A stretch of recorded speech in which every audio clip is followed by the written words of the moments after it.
Welcome to the most overrated, underappreciated, most viewed, underviewed podcast of all time. Welcome to the Prince of Fresh Air. Sorry for the messy intro. Just trying something new. I won't do it again. I am not Rihanna. I am not Alicia Keys. I apologize. I hope everybody's having a great day, having a great week, whether eating a cheeseburger, drinking coffee, watching the kids, stuck in traffic. I hope everybody's doing well. Before I bring on my guest, no, I got something to say, and I know a lot of people might be surprised. I didn't make the FBI most wanted. That's right. True story. Someone pressed charges on me because I'm very charismatic, and they think that I'm a danger to society because of it. I can't believe it myself. And then you might also be asking, why is he wearing sunglasses? He's inside. Why he's wearing sunglasses? Well, I woke up this morning, TMZ was outside of my window snapping pictures. I already kissed the baby, signed the autographs and all that stuff. I just want to be left alone, right? I just want to live my life. Canada's trying to smoke me out again. I can't win. But regardless, we're not here for that. We're here to have fun, right? So my next guest, I actually had the pleasure to be on his podcast. I think it was last week or 2 weeks ago, somewhere around there. And he was an amazing host. He has his own podcast. He's actually a co-host of the Moped Outlaws. That's right, the Outlaw versus the most charismatic man. He's a creative producer. He has IMDb as well, producer, done some acting stuff as well. And he's also the host of Living with Greg, which I believe is on season 9, if I'm not mistaken, but he'll correct me because sometimes I am wrong. But regardless, we are here to welcome the man of the hour, the man, the myth, the legend, the Moped Outlaw, Gregory Wilker. Welcome to the podcast. Oh, man, it is my honor to be here with the most charismatic man in the universe. That's right. Oh, I saw TMZ again. I'm going to keep Yeah. I got to say, it feels like a dark sunglasses day. Yeah, right. Well, actually, early I was wearing my light color ones, but I'm already in black. I'm dark. It just fits the mood. So man in black. Exactly. I like it. It's been, like I said, I was on your podcast. We had a great conversation. Your co-host unfortunately isn't here, but you know what? I do want to just sit down and talk to you. There's a lot of things going on. But before we get into all of that, I think it's always nice to have, just a sort of an introduction. So just tell, a little bit about you, your journey a little bit, how you got into podcasting and what the life is like, even though you may not be feeling the effects of Canada smoking us out, but how do you feel, and how's life going so far for you? All right. Well, shoot, there's a whole lot to that question. So regarding the smoke of Canada and what's going on with you in New York, I'm in California, and as you guys well know, we've had a few solid summers of smoke and fire. So I know what you're going through. It's not fun. No. And my journey to podcasting was like 9 years ago. I've been doing web stuff since like 98, 99, and always kind of interested in what's going on with that realm. And, podcasting was happening. And I'd always wanted to do one. Part of it was to learn the discipline of the show must go on. So regardless of what's going on in one's life, you got a schedule, you hit it. And the other thing was to learn the technology behind it, what's involved with creating a podcast. And I was doing videos for a doctor here in California, and one of my close friends has Huntington's disease, which is very similar to Parkinson's, Alzheimer's, and epilepsy all combined into one. Yeah, it's brutal. And the doctor interviewed him, and at one point they both spaced out. They were both just sitting there, and because the doctor has his own chronic illnesses he deals with, and that was why the reason for the video. Anyway, I thought, oh damn, that would be funny if like you asked a question and then you just both sat there, and they thought that was funny too, but the doctor didn't want to do it. As my friend and I left, I thought, hey, why don't you and I just do it? And that became the first episode of Live with Greg. Wow. Yeah, so I asked a question, and then we just both sat there as long as we could until someone broke. And what was hella funny is some of the feedback, like people reading things into it. Oh, that was like this sort of Dada artistic statement about life. I was like, I don't know. It was just us sitting there. Anyway. And it's been a great excuse to meet people like yourself, um, meet people that are in a realm of life that I'm interested in. And I just feel everyone's got a story, no matter who they are, from the dirtiest homeless person with nothing left to lose to a Steve Bezos or a Saudi, prince. Like, everyone's got a story, and we learn from stories. Oh, that's beautifully said. That's very true. It's funny because my podcast started the exact same way. Even though nobody was living with me at the time, but my buddy, I think it was just during the pandemic. I think it was during those times when we was getting wildfires back in California. I was living out there, and I think one Saturday, I sat on the stairs. I got my phone open, called my buddy, said, "Hey, you free for a second?" That's how we did the first episode. Clearly I don't do that now, but Yeah. Let me ask you, Moped Outlaws, that's a really cool name. How did you come up with that? Because when I first heard about it, I thought Texas, somewhere in the Midwest, and here you are living in San Francisco, right? So Yes, how did that come about? all right. So Mark and I decided to do a podcast together, and we wanted to be a bit irreverent, a bit tongue in cheek. And we came up with the title Cracker Jacks, and kind of playing off Krakow, white boys, Krakow. And we're very, very immersed in the train of thought of healing racism in this country. And a close friend of his who actually does a course for people who identify as white to heal racism. And I partook in that course. Anyway, she was saying, you guys shouldn't use that name. It is so triggering. And I thought, well, there's one person's opinion. Another friend of mine who's a person of color actually lives in your neighborhood. He was like, go for it. He's irreverent. He's, like, fuck the world. That's his sort of thing. But then there's a woman who's a mother in my life. And I went to her, and she's a person of color. And I said, what do you think of this title? And she said, I know you love it. And there's a lot, I hear your point of view, but my opinion, not a good idea. She said, I know you. Someone who doesn't know you potentially is going to have the wrong impression of what you are and what you're attempting to do. So Mark and I talked, and we thought, we want to invite people in. We don't want something that right at the door is locking that door tight. Right. So we had an episode, and some friends were jumping on, and we were like looking for a title. And I told a story of when I was in my 20s, and I had 3 ounces of mushrooms rammed out into gram bags and had them in VHS cases back in the day when you rented VHSs from stores. Wow. And I was on this beat up moped at night, no headlight, just trashed. And the police came after me, and I tried to outrun them, and I didn't make it. And I was taken to jail, but they never found the mushrooms. And one of the friends that was listening in, she said, Moped Outlaws. What? You can't. What? You can't make that up. You can't. That's it. Yeah. That's actually pretty cool. Wow. That's probably one of the most unique names of a story, or the unique stories behind a podcast name I've ever heard. That's pretty clever.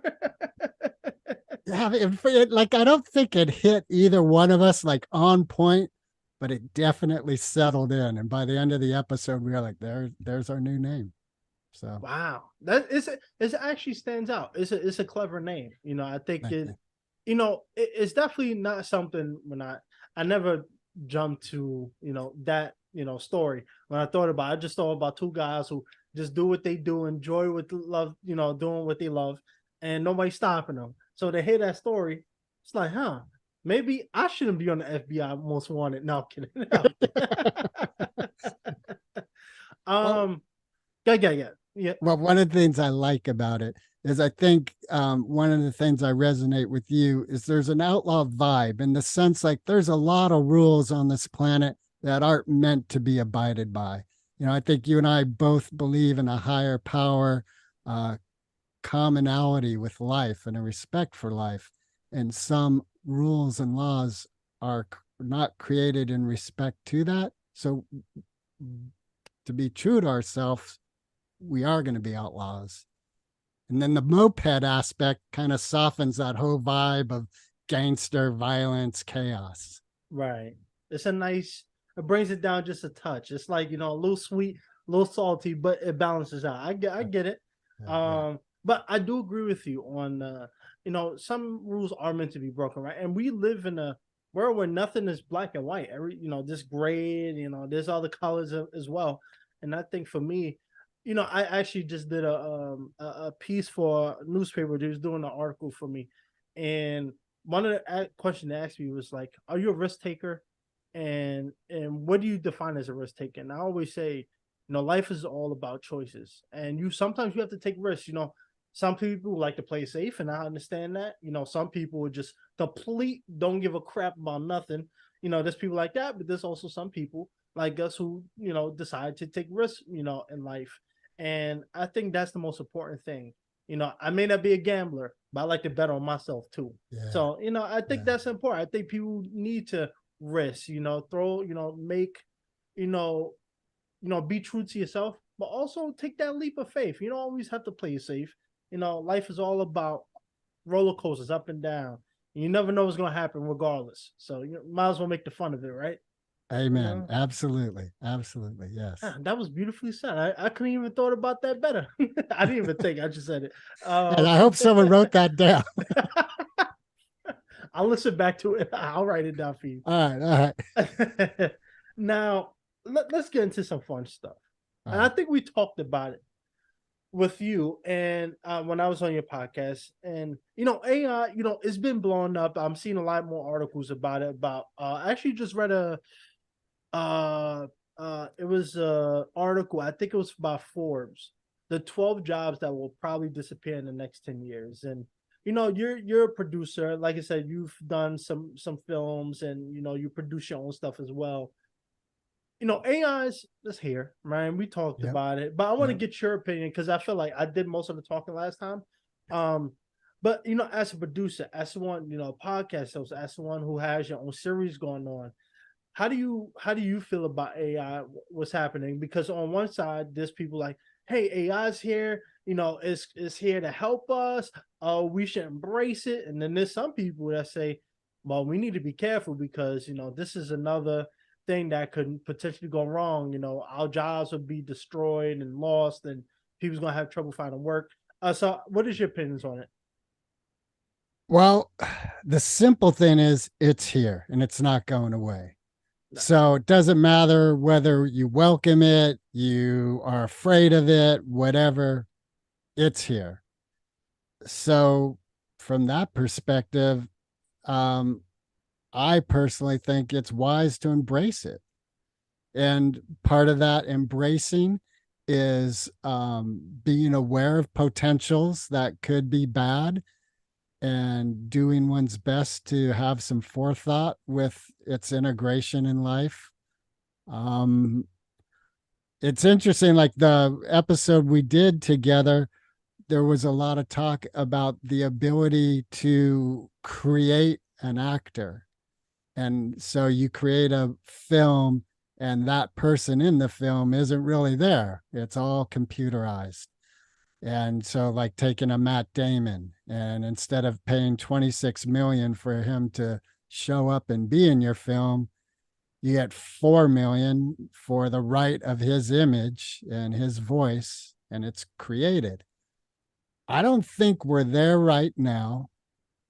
But with the producer hat on, that's a very inviting scenario. A producer hat is to create a product that is going to be profitable. Hmm. at least break even, but you want it to be profitable. You're in a business and you need a profit to stay in business. So that's a very inviting perspective. I don't know if it'll ever be realized. I was listening to, I forget the comedian's name. I was just listening to him on a podcast and they were talking about AI generating jokes. And he thought that AI will never be able to truly create a routine that's going to work. But maybe that 10th joke at a award ceremony where the first nine are hitting, so now the audience is warm and they're laughing. Maybe that 10th joke can be generated by AI.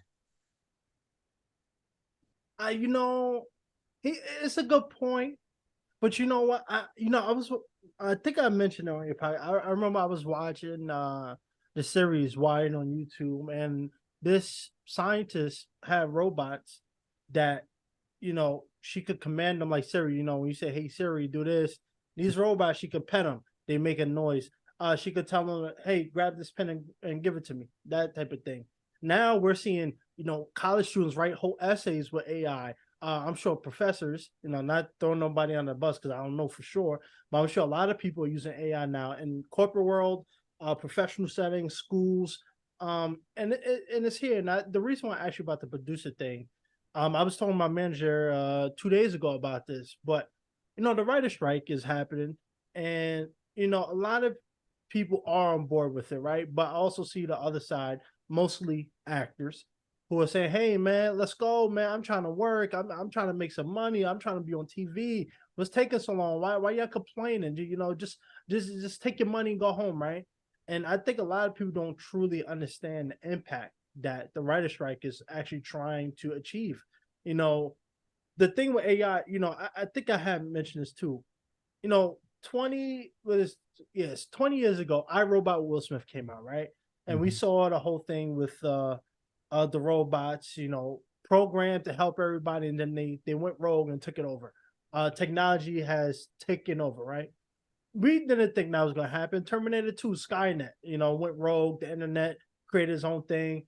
Nobody thought that was gonna happen. And look at it now. AI is here. You could literally go on AI anywhere, and it even most jobs now, when you call, the government agencies, you call certain jobs. McDonald's, for instance, have stores with all computer or robot working now.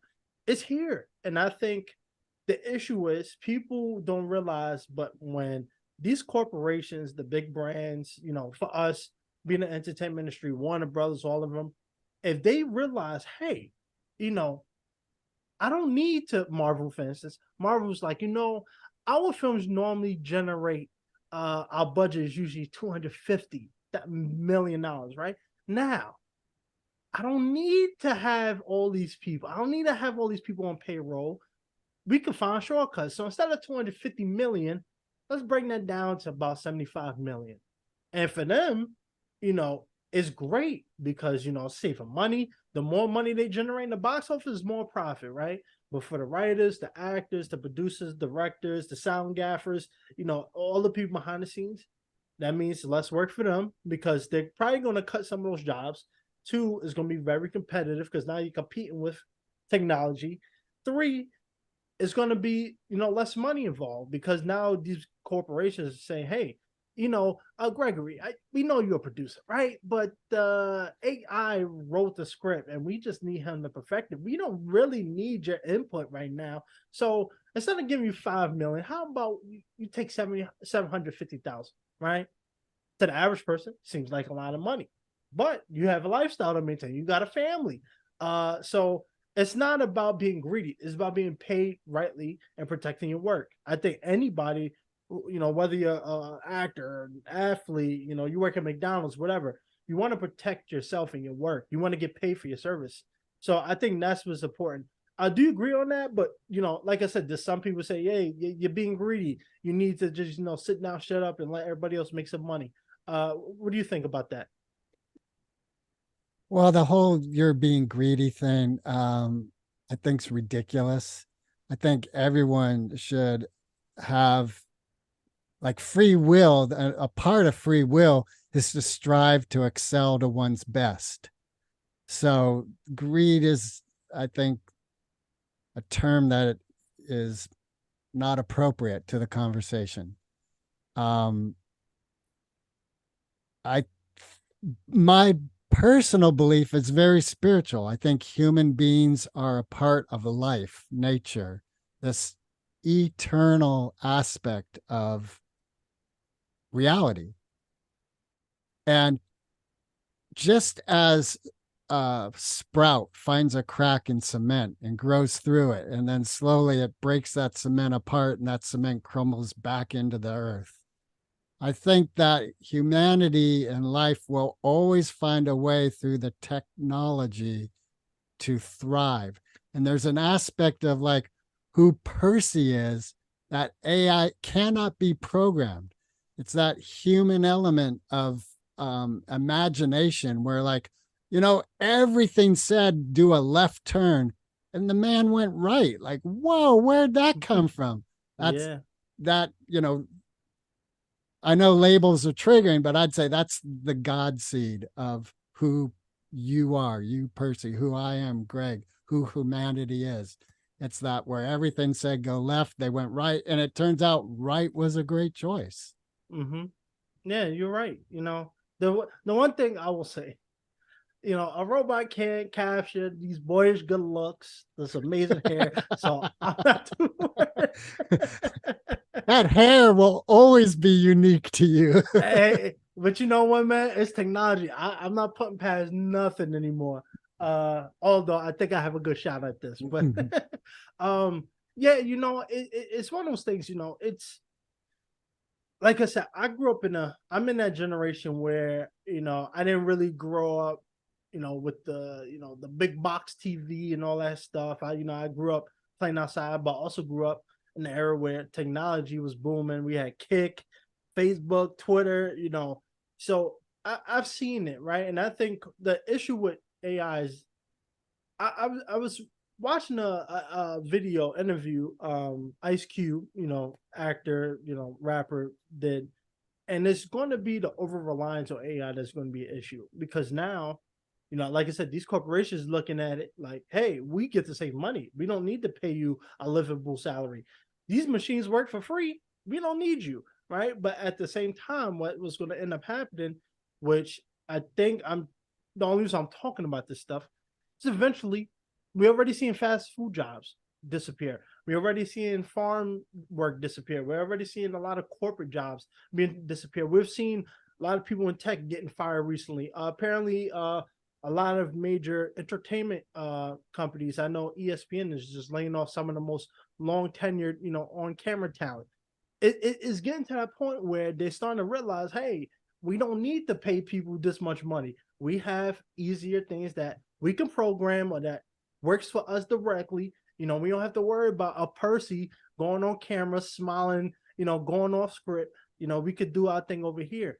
And, it's really something that, like I said, I embrace it. I think, especially with Tesla, Tesla has made cars even more cooler in the sense that now you could drive, but, one of my buddies, he drove from LA to Texas. He moved there. And 85% of the trip was self-driven. The car was driving by itself. He's playing video games, eating, sleeping, enjoying himself. That's going to become our thing. Yeah, and it kind of reminds me of the Jeffersons. It's going to be like that, where we got have robots cleaning for us, going to work for us. We'll probably only leave the house if we want to go do something. But that's going to be our future, probably in the next 10 years, I could say. And that's being generous. Well, so a couple of things. One thing that comes to mind is I just thought of this experience I had that I think shows what I mean by the imagination that I don't think AI will ever be able to do. One of the films I produced was Baja, and it's this young kid who is with friends in a luxury RV going down into Baja, Mexico, and it's just a fiasco. And at the end, there was this element of kind of attempting to, you want your story to land on a period, have a really great landing. and it just was sort of soft. And they're filming this sort of last scene, and the actor, after a few takes of the way it was written, the actor said, "Hey, do you mind if I try something?" The director said, "Sure, go for it." And what he did, his parents are there. The scene's him and his parents. And he just reiterates the entire story to them of what happened and why the RV isn't there waiting for them. And it was perfect. It summarized the whole story and landed it on that 10-point landing. And that was out of his imagination. That was out of his spirit of who he is. And so I always believe, for the pursuit of excellence, that is going to be an important piece to that pursuit. Yeah. No, you know, there are some things that it can't replace. Certain things, someone was mentioning, I remember, in the cases when you have to talk to people, life isn't black and white. And it is gonna be hard to put those type of, AI and, robots into, situations where they have to judge, jury, and sometimes even execution people. Imagine if the justice system went to AI. That can, a lot of people be sitting in jail. A lot of people, might get off scot-free, but, there's going to be a lot of issues because nothing is ever black and white, right? And I think, machines don't understand human emotion. They don't understand that, you might do something for your children that, is excusable to many and shouldn't, require a harsh of a sentence or whatever the case may be. There are certain aspects, even with comedy, live performances and stuff.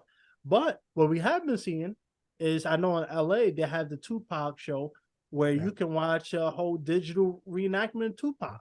It's going to become like that. And I'm, even with music, they are starting to use, Michael Jackson, Tupac, all of these artists that, unfortunately passed away many years ago, even decades ago, and they're rewriting songs that are currently out for them, and they're making their voice to sing these songs. It's creepy. It's creepy in the sense that I'm surprised technology could do this. It's also cool because, like, we could do things we never thought was possible, but we also have to be careful in the sense that how many music people are going to lose, freedom of control. How many of them is going to be able to own their music? Now they're going to be computing. Now we're only labels and other artists. Now they compete with technology that already has a one up on many people now. So I don't know. It's a tricky one. Well, I think there's an element of us as human beings. We need to step up our moral game. And what came to mind, I don't know if you saw that show. I think it's on Netflix that Ricky Gervais did, where his wife passed away from cancer. I think they did 3 seasons. And there was this one beautiful scene where this woman's talking about laws and she's saying, in free will. And it came to this point, and I'm going to be paraphrasing, but he said to her, well, yeah, a person should have the right to kill someone. I am killing as many people as I want to, which is 0. I don't want to kill anyone.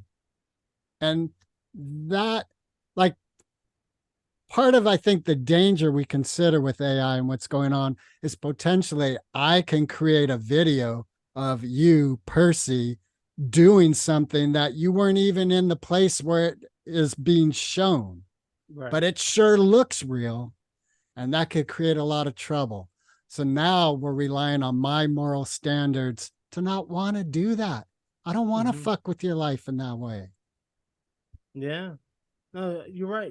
Free will, which is important because I don't have free will right now because of Canada, and they got you do, you do, like, you're choosing to take care of your health and stay indoors. That's true. I feel like Canada, I'm coming for you. No, I'm kidding. But we're going to take just a little short break. We're going to come back. I'm going to welcome the sponsors, which is nobody, but I got to give a shout out to something. But we're going to just take a small quick break. We'll be right back. Sit around. Don't forget, we will be back with the most charismatic man and the Moped Outlaw himself. And stay tuned. We'll see you in a second. We are back. Part two of the episode. We talked about AI, and before we continue, I just want to give a shout out to my sponsors. You might wonder why I got on sunglasses. Well, my sponsor today is nobody, and that's why I had on the sunglasses. I was ashamed and I'm disgusted. But I will say this podcast is brought to you by Spotify for podcasters. So if you're looking to start a podcast, you already have a podcast, and you need a better host platform. You need a way to start your podcast. This is a great episode. Tool to use, great platform, amazing, quick and easy.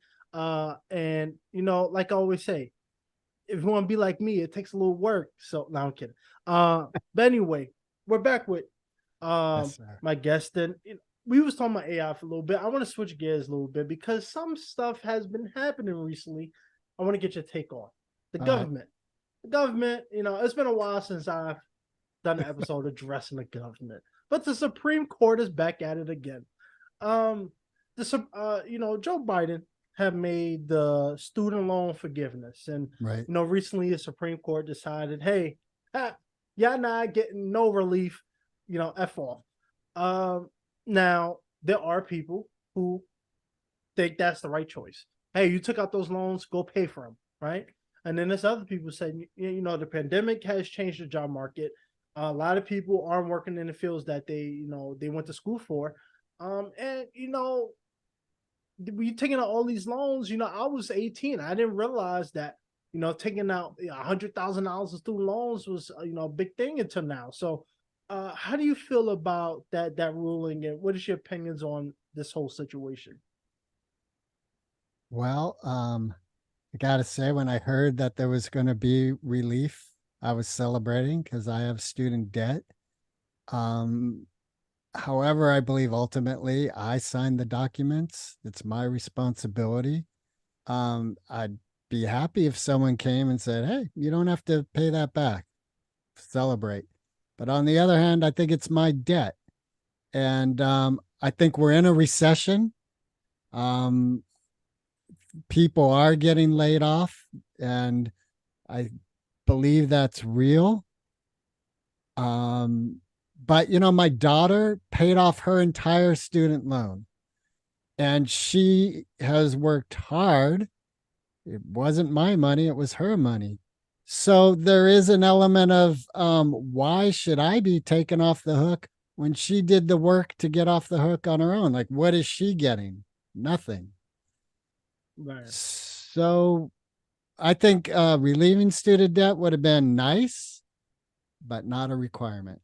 Yeah, I honestly I didn't get my hopes up about it. I doubted it. Luckily, I didn't graduate too much, but that alone would have wiped out all my stuff. So I would have been happy with it. But I've been on the fence with it because I always say, people need a life is all about choices, right? When we was talking about earlier about taking risks, that's a risk you're willing to take. And I think one of the issues that I think this addressed is the need for people to go to these Ivy League schools, for a theater degree, right? It really shows that, look, people need to do a better choice in choosing colleges, right? I'm an actor. I went to school for theater. I never thought in my mind to go to Ivy League school for acting because I didn't want to graduate $200,000 in debt. Unless you're lucky, become a successful movie star, which I'm going to be, by the way. Just putting that out there. But unless that happens, you're going to be struggling for many years. As we know, the starving artist is real. You're going to be working a lot of minimum wage jobs. You're not going to be working, high-end corporate jobs if you're trying to pursue that type of career. So you need to make a better choice in terms of schooling.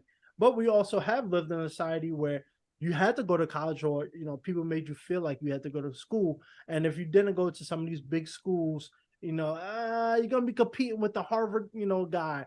Do you really think, going to that community college is going to compete with that?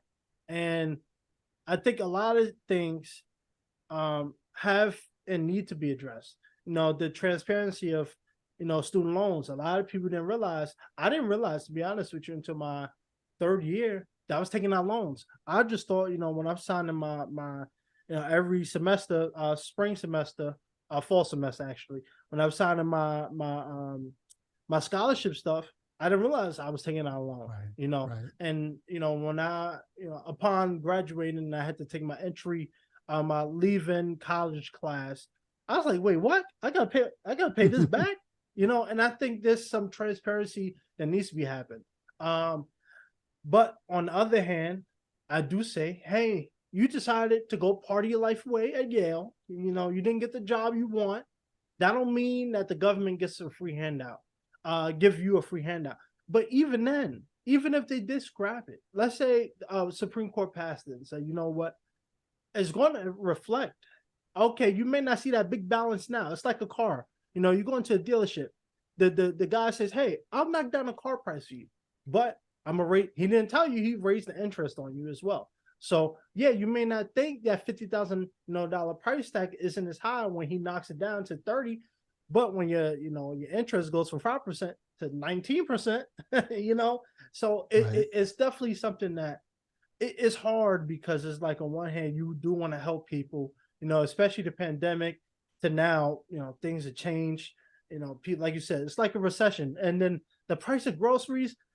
Even to this day, I went on Amazon, fresh last night. A dozen of eggs is almost $8 in the city. It's ridiculous. So, and it's also the fact that many people, unless you have private loans, haven't been paying student loans in 5 years, 3, 4 years. So I don't know. It's a tricky one. What do you? What do you think goes from? Do you think that this is the end? Do you think the conversation is over? Do you think that there's going to be some pushback and they'll probably revisit it? Or do you think, hey, people just strap back in to start paying again in a couple months? Yeah, I think it's over. And here's it. So when it comes to things of this nature, there is a part of me that's conspiracy oriented. And I would not put it past the Biden Harris administration that there's a train of thought, hey, why don't we announce this? It's never going to happen. But, it'll get people on our side. It'll get to the Supreme Court, shut it down, and we're all good to go. We share the same. We share the same. Which is why I appreciate, like, you brought politics up, and I gotta say, I am ignorant as fuck about politics. I don't pay too much attention to it, but I do like Marianne Williamson and Kennedy Jr. I think John F. Kennedy Jr., who are both running as Democrat challengers to Biden. And I think they're a fresh voice. Yeah. In hindsight, I thought President Obama was a fresh voice, and I think he was. And I think he and Michelle did an excellent job as the pinnacle of leadership for our country. But of course, things started coming out, and hearing that, I think one stat I heard was there were more droid bombings during his administration than any other. And he's a human being. So I think there is an element of us humans. We want the savior to come and make it all right for us instead of being our own savior. Yeah. Oh, yeah. I mean, that's human nature, which is why AI, I was talking about AI, because greed becomes a thing, and I think, with the student loan thing, I agree with you. And one of the reasons why I stopped talking about politics is very divisive, right? But I will say, to be honest with you, I would not be surprised if they knew it was going to fail. This was too good to be true. Whenever something is too good to be true, it's always something negative about it. I learned that from Supernatural. But come on, if somebody is willing to give you, I've heard this story.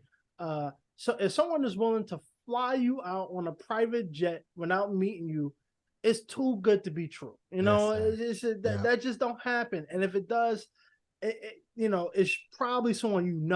And check that suitcase they handed you at the gate.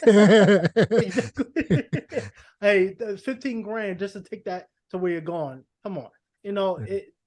Life is interesting. It's, there's days where you feel like it's kicking you in the seat of the ass. And then there's other days where you feel like you're being blessed, and that's the beauty of it. But this thing, I knew it wasn't going to happen. But I will say there is something else that the Supreme Court did that turned a lot of people's heads. This happened yesterday, if I'm not mistaken. So the Supreme Court affirmative action, which I have admittedly benefit from to some degree, but affirmative action that has allowed many minorities, Hispanic, Black, Asian, Indian, anybody who was not white, gave them an opportunity to go to some of these schools that normally they wouldn't have been able to go to, right? And the Supreme Court decided, hey, no more of that. We're striking down race, no more race on the applications. Although, like I said, if a Shaniqua applies to Yale, they will know that's not an Asian, that's not a white person. So they kind of could put two to two together. But, there's many people who say, hey, affirmative action is racist and makes minorities feel like, is giving minorities a handout, which mind blows me that people even think that, but to each their own. And then there's people that say that was the wrong absolute choice. What they need to be focusing on is I forgot the name of it, but it's the idea that, let's say you donated to Yale when you went to Yale, and Yale feels indebted to you, right? So your daughter's been able to go there, her children will be able to go there, her grandchildren will be able to go there. It's a family thing, a legacy thing. Right. Many people are benefiting from legacy acceptances. That's something that needs to be addressed, that many people can just donate some money and they could continue their legacy, and many people lose out just because Johnny donated $50,000 20 years ago. But before we get to that part, how do you feel about affirmative action? Do you think it was the right call? How do you feel about that? So I'm unfamiliar of the call, but I can speak to affirmative action with my own opinion, of course. I think it's necessary. When one looks at the ramifications of racism and colonialism that this country was built upon, the red zoning of the 40s, 50s, 60s, which allowed white America to accumulate wealth in, low income families, was not given to people of color. So now we're in the 80s, 90s, 2000, and the generations are benefiting from that historical accumulation of wealth. That's just one example. So for an individual to say it's not fair to give advantage to people of color, well, it wasn't fair to disadvantage people of color. You got to right it by moving energy from the one to the other. That's what it looks like. It looks like, oh, now you were disadvantaged. Now you have an advantage. And I think it's also important to keep in mind that it's not historical. It's still being experienced as you and I are talking. So any energy to bring balance to that, I think, is good energy. When you said that, it made me think of Avengers Endgame when Thanos had that thing with Gamora and he was balancing. It made me think of that. But a lot of people, I think, are missing a point with affirmative action. It's not about handing out. Now, do some people get through the system who probably don't, using it, to their advantage? Of course. But that's for everything. There's always going to be people who snake through the system, regardless of what you're doing. And I think people are being, aren't seeing a bigger picture with this. I would be, a fool to say I benefited from affirmative action. You know what? Nobody else deserves it. Let everybody else work hard and take out all this money that they can't afford. And, good luck to them. No, it's this. I heard someone say this before. Racism hasn't died. It's just now hidden. Back then it was open to have a slave. It was open to be racist to people. Now if someone doesn't want a black man to do something or a Latino or Asian do something, they could just say, hey, you weren't qualified enough, even though you probably have better qualifications than somebody else. But if they don't like you, they could discriminate and they could give you, a reason. And I think affirmative action was not about, being racist to white people. I think it was the giving people the opportunity. And so many people use their experience to justify why they don't believe in it. Not everybody has parents that can afford college. Not everybody has parents who could give them money to go to college. Not everybody has parents. Not a lot. Well, everybody has parents, but not everybody has living parents or parents that can help them financially. Not everybody lives in a area where the school system is great. I grew up in the urban setting of New York City. I was fortunate that I went to school that did pretty well academic and performance wise, and it helped me. Not everybody had that. Not everybody lived in a district that had that type of opportunity. So I think it's disingenuous for people to say affirmative action is doing more harm than good. I think it's giving people a voice to finally show that there are very talented and hardworking students out here who don't get a shot because certain people in power don't want them to be there. And it happens. I think it's weird that people still act like racism disappeared. It didn't. It's still here. Right. Not everybody's Right. racist. I want to call you racist. I want to call everybody racist. But there are people, in power, which is another issue I have. Why 80-something-year-old people running a Supreme Court is beyond me. But, that's a conversation for another day.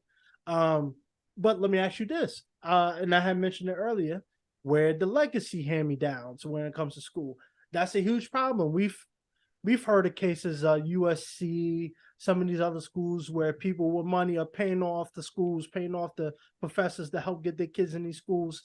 And, many hardworking students are being denied because of it.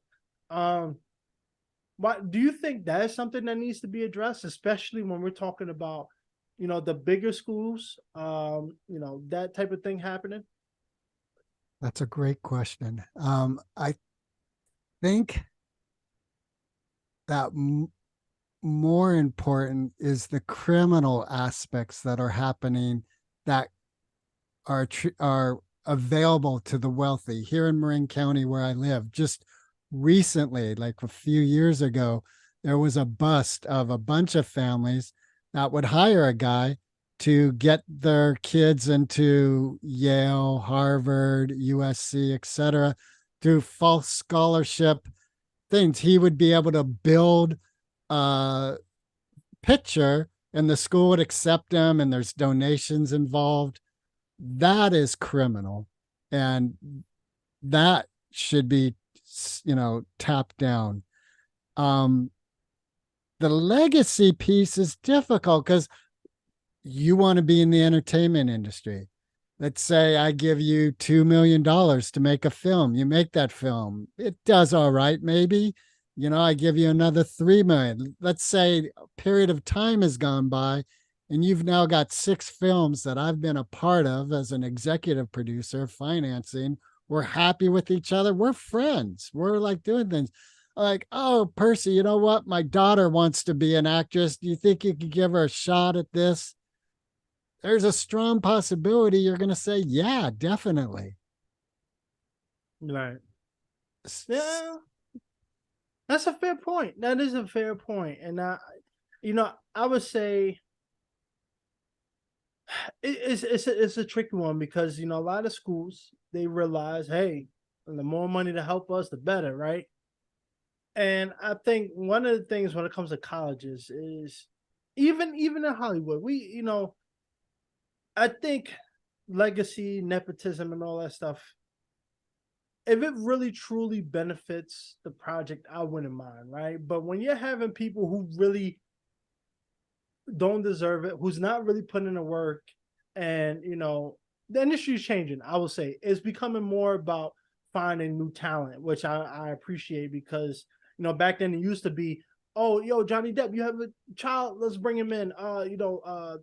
Daniel Craig, you have a son, bring him in. Everybody was kind of like that. It's still like that, obviously, but it's a changing guard. I think as new people start coming in, the idea of being inclusive and diverse is becoming a big thing, and especially with the thing with at least Hollywood is most of those people we're talking about are white people, and it's not a racist thing at all.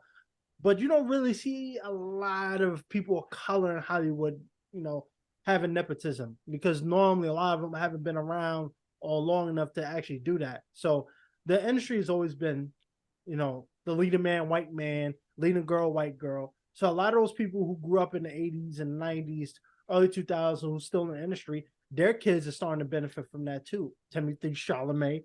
But you know, it's as long as like I said, I would be a fool to say I'm mad at them for taking the opportunity. Absolutely not. Anybody, if they was given the opportunity, if their parents were able to hand them something for free and get them to a better place, would be a fool not to take it. So I don't, take anything away from that. You mentioned Ice Cube earlier in an interview you saw him on. Did it happen to be the Joe Rogan podcast he was just on? Oh no, it was a smaller YouTube podcast. Okay. Well, he was just on Joe Rogan, and I haven't finished it, but he was talking about his son playing him on the NWA film that came out. And one of the things he talked about is the 2 years of bust ass work his son did to get that role. And so I believe that what you and I and any true person has in mind is longevity. We don't want that one-off, hit. We want a career. We want a lifetime.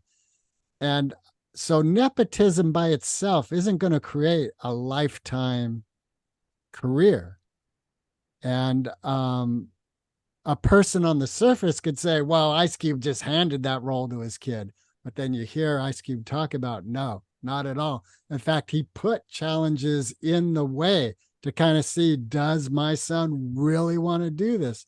And not only did his son meet those challenges, he took on his own challenges so that he was on point when the moment came to audition, and he had to audition and get that role. Absolutely. And that's what it's all about. I have a close friend who auditioned for a very big biopic film, and he was telling me,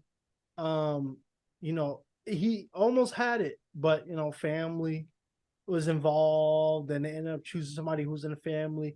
And you can't get mad at that because, like I said, if the role was reversed, you take the opportunity too, right? All I'm saying, and I think some people are saying, is, hey, let's just make sure these people are actually working hard for it, right? Because we hear these stories that a lot of these kids, they get into these colleges and Hollywood or whatever, and they just, a-holes, not really doing anything, partying, drinking, rather than not caring. Because ultimately, their mother and dad is, the one behind it, sacrificing their money and their reputation. And I think that's what it's about. Like I said, I will never discredit anybody who's enjoying the fruits of their parents' labor. Absolutely not. Just, get. Well, two women come to mind, Paris Hilton and Kim Kardashian. Oh. And the thing is, like, they have long-standing careers. And I remember when Paris first put out a single, everyone trashed it. I trashed it. I was like, what is this shit? Who the fuck are you? You just bought this. But she took the hits and kept doing it. Took the hits and kept doing it. And now, from what I know, part of who she is she goes to nightclubs and DJs. She puts on a show. And Kim Kardashian's another one. Like, if it was simply a blowjob and reality TV, that would not create a 10 plus growing career. And that's what she has. So I think both those ladies are showing individuals who are actually doing a lot of hard work behind the scenes to create what they have. Yeah, Kim is doing a lot of hard work. Yeah. I mean, I know she got fans listening, so I want to. But couldn't have been easy to be living with Kanye 24/7. True. But Kim Kardashian, I have no beef with her. Is she talented? She's a smart businesswoman. I will give her that. There's a lot of Absolutely. people in this world who are just smart and know about brand and how to capitalize. I I used to think negatively of her. Now I don't really, that's not my space. She's doing what she's doing, and I don't hate. I've learned to accept the fact that there are going to be people who benefit from, people in the industry. Your family has longevity with people. When you form those type of relationships with people in power, it's hard to justify, it's hard for them not to take those opportunities because anybody else will switch place with Elon Musk. Anybody else will switch a place with Kim Kardashian. So I think it's disingenuous for me to say they don't deserve it, because if I was in her position, I would do the same thing, right? Yeah. There's a Prince song, and I remember hearing the lyric. And again, I can't remember it exactly, but in essence, he was saying, are you going to hate on this person just because they're rich? And that kind of turned my mind. I was like, oh, yeah, I do have a chip on my shoulder with someone just because they're rich. I don't know them, but I'm already blowing them off because they're wealthy. And yet I also want to be wealthy. So what's going on? And I believe that you and I have a commonality in that when we're engaged with something, we want to work hard and we want to be with people who are working hard. Right. And my belief, going back to Kim and Paris and other people, I'm believing they're hard workers. And even Kanye, he's a hard worker. Like, I think engaging with those people would be a positive experience. Is at the bottom line, it's the work that's important, not the ego. And we're all working hard to that single vision. Yeah, you have to put in work. Nothing is easy in life, and there's a lot of people who feel that. I used to be like that, when I graduated school, just sitting around thinking Netflix was going to call me. Mom was going, hey, Percy, you got nice hair, come over. Things don't work like that, and I think, when I talk about the reason why I mentioned that, the whole college legacy thing, was I saw a lot of people commenting on it, and when we're talking about it, I definitely agree. It's like, can you really fault these kids for taking advantage of the fact that they family has friends in high places? A lot of people hate Elon Musk, Bill Gates, and all of them because it's not because they are bad people. Well, you may not agree with them, but a lot of it is because a lot of people wish they had that type of money. Imagine waking up any day and saying, "Hey, I want to go to Paris and I want to eat caviar on the beach." You don't have to worry about calling off. You don't have to worry about money. You can just go up and do it. A lot of Yep. people wish they had a life they can do that, right? Yep. And I think, we need to take a step back and not put our insecurities and jealousy on other people. And the reason, and I only say that because my thing with the legacy school is not so much about favoritism. Obviously, that's going to happen. You know, it's just more so these, you know, when you go in these processes, these schools, when they do this, just make sure that you hold them to the same standard you would somebody else, right? Right. Because I it don't agree. make any sense that these kids, yeah, they're getting in these schools for free. Absolutely. They probably deserve it because their parents contribute a lot. But if they just smoking up the school, doing nothing, they fail in every class, but you just keeping them because you like their parents' money, then yeah, there's an issue because there's students that could be taking those spots that absolutely deserve it. And Yep. that's how I feel. I agree. Um, you know, 100%. but Yep. I like I said, I can't. I remember when I was living on Long Island, one of my long time college buddies. I remember this place I used to work at, and this kid was about what, 15, 16. And he used to drive this car. I think it was called the Viper or something. This car was like $115,000. A 15-year-old driving a $115,000 car. And I remember just talking to him because we was playing basketball. I was like, yo, how did you get that? He's like, oh yeah, my parents, yeah, they loaded, they do all this. And he was telling me about the school he was already trying to go to. I think it was Princeton, or one of the Ivy League schools. And I know to this day I think he's about to graduate, but he's in that school. And it's just one of those things where I could hate on him. I could say, hey man, yo, you don't deserve that call. You know, I could rock. I'm not a criminal, but I'm like, I don't hate this kid because he's enjoying that. You know, do I wish I had $117,000 call? Absolutely. Yeah. But yeah. I wouldn't hate on him for enjoying, you know, the things that he got because of his family. We all enjoy it. Not all, but some of us do. But with that being said, let me ask you one thing. Do you think that we can just find a common ground? Like I said, there's always some negativity happening. You know, there's a lot of people said about these last Supreme Court rulings. Do you think there is a way for us to find a common ground on this, or do you think it is what it is? I believe that question, like that's my faith in humanity, is just universally, I believe we are common ground, and that we are in an evolutionary process of experiencing that and knowing it in our blood and bones. And I do have faith in Martin Luther King Jr.'s dream. I do have faith that one day we wake up and we don't even think about it. It's like breath. We know that if I hurt you, I'm hurting myself. Oh, that's beautifully said. You know, TMZ is calling me again. Beyonce apparently wants to meet with me. I can't get, you know. Put them glasses back on. You're right. Where they go? You know, this has been a really good conversation, and I think, you know, I want to bring you back on to have some more conversations.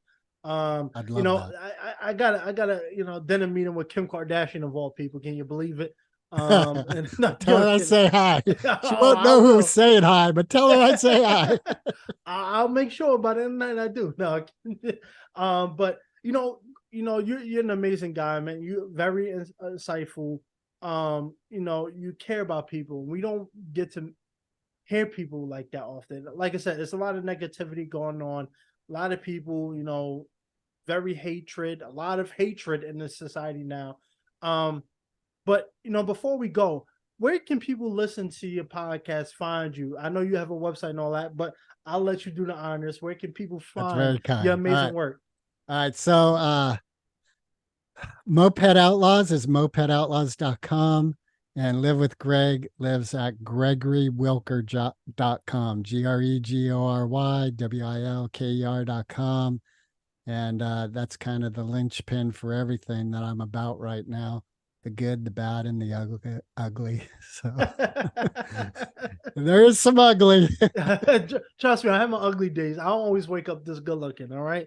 Oh, you know, actually, anybody, you know, check out the episode. I'm forgetting the name of it. I know something about hair in the episode. What was it? Do you remember the name of my episode? No, our episode. I'm not off the top of my head. Oh, I was just looking at it earlier before. Oh, crap. Hold on. Now you got me wondering. So I know something here. Keep talking while I look it up. What is it? Grow my hair, something else. Grow my own hair, do my own thing. That's what it was. There we go. You know, that's the episode. If you know, need some help with your charisma, confidence, and you just want to hear more from both of us, check that out. You know, he's a great guy, amazing host. Him and his co-host, amazing dudes. You know, doing a lot of great work. And you know, I actually got to check out. I heard your you know, I was paying attention to the Live with Greg. I want to watch a couple of those episodes. It was pretty interesting. I saw the one where I think it was the filmmaker girl. I think last year she was about to shoot her 4th film or something, and it was like a bonus episode. Oh yes. Yeah. And she was doing that whole thing on sterilizing women that took place in, gosh darn it, I forget the country. Yeah.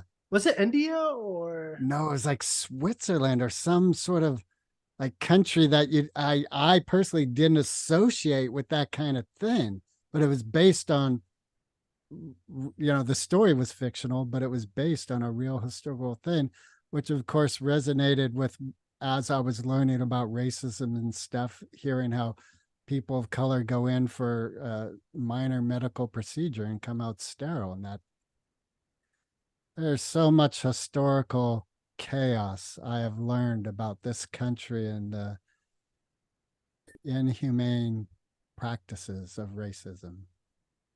Is enough to keep us up all night. And, we could Yes. talk about this all day. We Yes. wouldn't even be able to talk about it in a matter of 5 hours. It's, I appreciate people like her who do work like that. A couple of the films I've done, Except the Call, was based off a true story.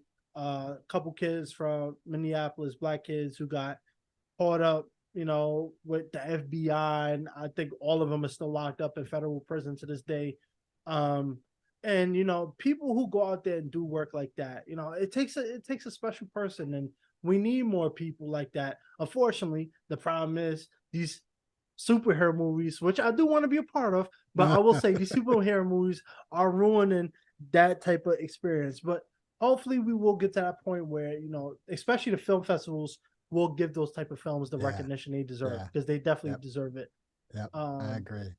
Yeah, but yeah. What you want to say to the most charismatic? I was just going to say it's been a pleasure hanging with you today. I really thank you for welcoming me into your world. Anytime, I will walk through the door anytime. Absolutely. Is that Tom Cruise behind you? No, I saw a camera behind you. TMZ, man. Maybe I need a pair of glasses. I got you. I got another. Thank you. What's your address? Yeah. But Greg, like I said, amazing. This episode, is 2 parts. I hope everybody enjoys it. I'll have him back on. We're going to talk about a lot more stuff that I think is very beneficial to me, him, and everybody as well. And like I always say, a helping hand is a better hand. If TMZ calls you asking about me, you haven't heard from me. I'm out. Greg is out. We'll see you guys later. Peace.